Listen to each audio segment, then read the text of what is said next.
Roman Catholic Church in Chile is under investigation over allegations that priests played a central role in stealing newborn babies from single mothers. Police investigators are now probing dozens of cases in which unmarried women who became pregnant were pressured by priests to give up their child for adoption. Those who refused were anesthetized during delivery and upon awakening told that the child had died. The healthy babies were hidden from their biological mothers and given away to be raised by married couples in traditional Catholic families. Most of the cases now being investigated date from the 1970s and 1980s, but some were reported in 2005. Chile's child protection agency, Cername, has opened an investigation and is working with detectives to determine how many children are involved. Under investigation, Gerardo Joanan, an outgoing and popular priest who seems to have been at the center of this scheme, along with a network of wealthy families, gynecologists, lawyers, and social workers. Several other priests are alleged to have been involved in the scheme, but have not been named. In an interview by a Chilean TV crew, Joanan declared, "I'm not going to help the investigation with anything. I have nothing left to say." Church officials then announced that Joanan has been ordered to refrain from speaking further about the cases. Catholic leaders in Chile have distanced themselves from Joanan. In a statement by Alex Vigueras, a spokesman for the church, said it was clear that the babies were taken without consent, adding, "What I find most troubling is to have said that the children died, knowing that it was not the case."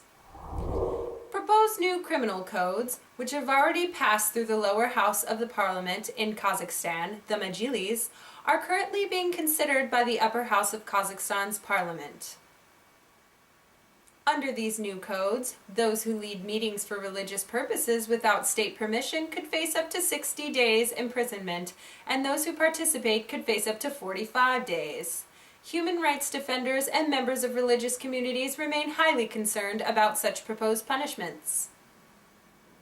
The Criminal Code and the Code of Administrative Offenses, together with the new Criminal Implementation Code, which covers the treatment of prisoners and specifically bans building places of worship in prisons, was prepared by the General Prosecutor's Office in 2013.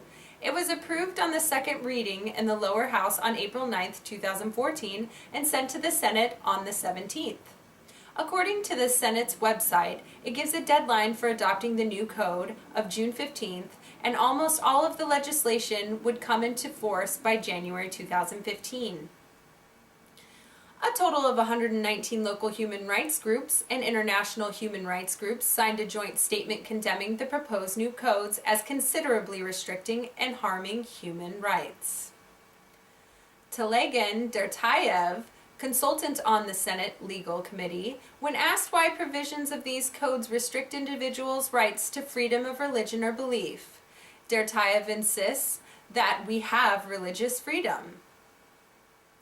He declined to discuss any specific provisions of any of the legislation.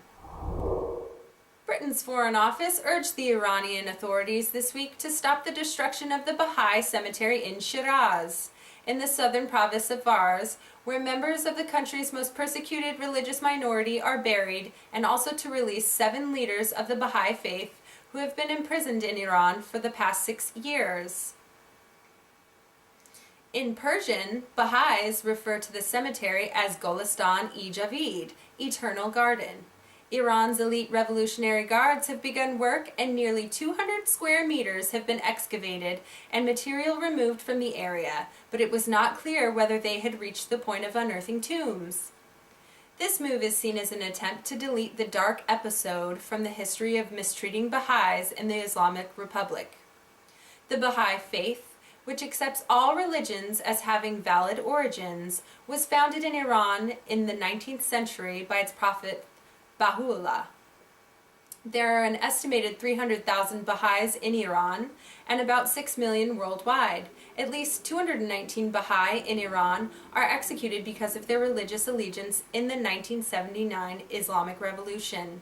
Iran has stepped up the persecution of its Baha'i community since then, accusing many of its members of having links with or spying for Israel, mainly because the Baha'i governing body is based in Haifa. Iran, which has Islam as its official religion, only recognizes Christians, Jews, and Zoroastrians as accepted religious minorities. Iran has banned Bahá'ís since 1981 and deprived its members of many fundamental rights, including access to higher education and the right to own businesses.